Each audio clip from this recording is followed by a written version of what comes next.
अस्सलाम वालेकुम। तव्हां ॾिसी रहिया आहियो TN न्यूज़। ख़बर शामिल करियूं था दाबेची खां।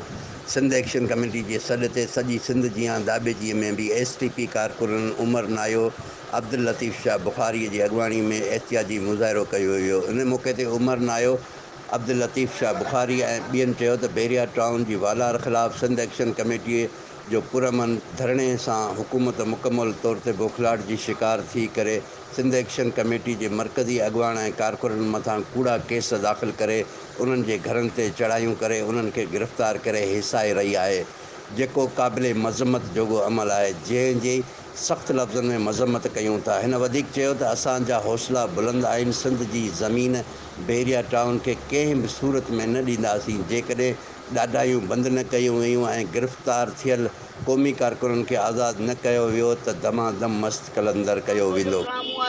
सिंध खे पंहिंजे वसाइलनि तां हे हथकाइण जी हिकिड़ी साज़िश आहे। असां हिकिड़े इंच तां मथे कोन खणंदासीं। सिंध असांजी माउ आहे। अॼु ही सिंध एक्शन कमेटी पारां जेको सॼी सिंध में नव चूंड ते असां गॾु थिया आहियूं, उनजो ही कड़ी आहे। तव्हांखे ॿुधाइण था चाहियूं त हीअ अॼु नंढिड़ो हिकु एहतिजाज मुख़्तलिफ़ शहरनि में आहिनि, पर ईअं न थिए जो तव्हांजा ऐवान बि महफ़ूज़ न हूंदा। डॉक्टर कादिर मक्सी तव्हांखे इहो मैसेज ॾिनो आहे, जेकॾहिं तव्हां इहे पंहिंजा ड्रामा बंदि न कया विया त हे असांखे केस, हे तव्हांजा केस असांखे ॾिसण वारा न आहिनि। टाउन जो एहतिजाज हो, उनते पाण मुरादो बाहि ॾेई थोरे माहौल खे ख़राबु करे ऐं इल्ज़ाम सॼो सिंधियुनि ते हयो वियो आहे। असां इलाइक़ेदारनि खां इहो घुर था करियूं त नोटिस वरितो वञे ऐं पूरी जांच वरिती वञे ऐं क़ौमी कारकुन ते जेके बि केस थियल आहिनि उन्हनि खे ख़तमु कयो वञे ऐं ज़नान खान कुरैशी खे आज़ादु कयो वञे ऐं फौरी तौर ते जेके बि केस थिया आहिनि असां क़ौमी कारकुननि ते उहो रद्द कयो वञे।